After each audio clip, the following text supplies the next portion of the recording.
Welcome to the Bible Reader Companion. I'm glad you've chosen to join us again. We're continuing our studies this week in the book of 2 Thessalonians. We're looking at all three chapters, chapters 1 through 3. And today we are looking at chapter 2 and some things Paul has to say here about the lawless one and the dangers that come along with it.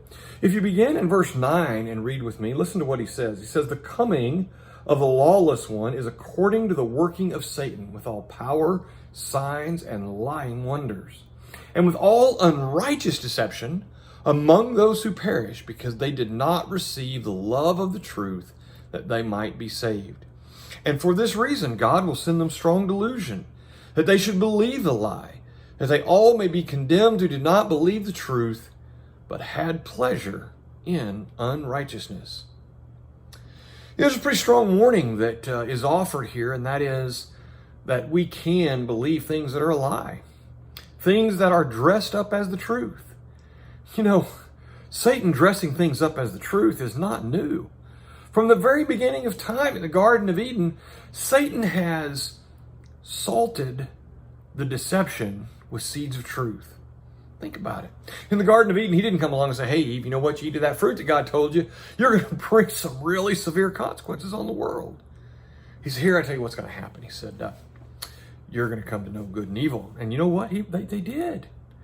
And he also said, "You know what? You eat of that fruit, you're not going to surely die." And to a certain extent, that was true in the fact that they didn't take a bite of the fruit and fall over dead. But you know what? They introduced death into the world. And they introduced sin into the world. And yeah, they learned about good and evil, but the consequences of that were so severe. But you know, Satan isn't new at this. You know, Paul wrote in another letter about the fact that Satan himself disguises himself as an angel of light. Disguising false doctrine as truth isn't hard. And you know why it's not hard? It's because of what he says at the end of verse 12. They have pleasure in unrighteousness. People are looking for an excuse to do what they want to do.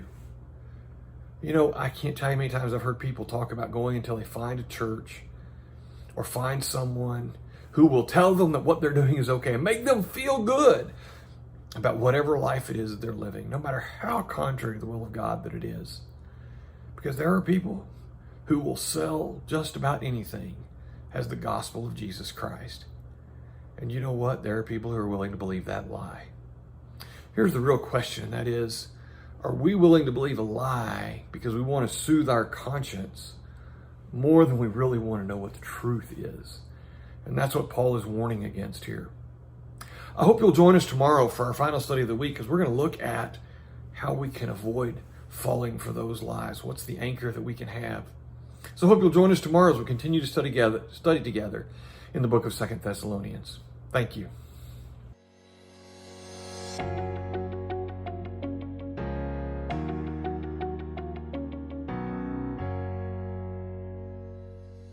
Thank you for taking the time to watch this video.